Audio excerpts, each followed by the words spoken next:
અંકલેશ્વર શહેરમાં પડેલા રોડના ગાબડા અંતે પાલિકા પૂરવાની શરૂઆત કરી હતી।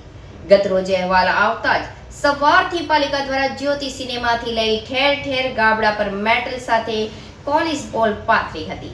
અહેવાલ આવ્યા બાદ જાગતું તંત્ર પહેલા જ જો ખાડા પૂરી દીધા હોત તો સારું ની લોક ચર્ચા શરૂ થઈ છે।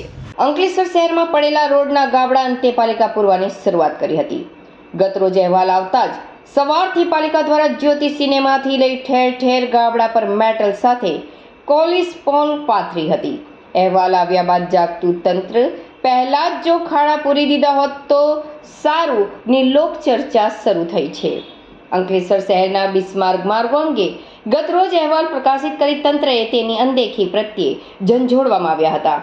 અંતે સવાર પડતા જ તંત્ર દોડતું થયું હતું અને મેટલ સાથે પોલીસ પોલ સાથે એક ખાડા માનવ બળ સાથે પૂરતા નજરે પડ્યા હતા, જેમાં પણ અહેવાલમાં ઉલ્લેખ કરવામાં આવેલ જ્યોતિ સિનેમા પાસેથી જ શરૂઆત કરી હતી। જે બાદ 3 રસ્તા સર્કલથી લઈ બિરસા મુંડા સર્કલ સુધીના માર્ગ પર ખાડા પુરાણ કરવામાં આવ્યું હતું। ત્યારે લોકોમાં ચર્ચા જાગી હતી કે કોઈ બોલે કે પછી અહેવાલ પ્રકાશિત થાય બાદ જાગતા વહીવટી તંત્ર ખુદ ત્યાંથી રોજે રોજ પસાર થતા હોવા છતાં રોડના ખાડા પૂરવામાં આળસ કરી રહ્યા છે। જો પહેલાથી જ ખાડા પૂરી દેવામાં આવ્યા હોત તો કુંભકર્ણની નિંદ્રામાં સૂતેલા તંત્રના કાનમાં પીપુડી વગાડે તો જ જાગે તેવી અનુભૂતિ લોકોને થઈ રહી છે।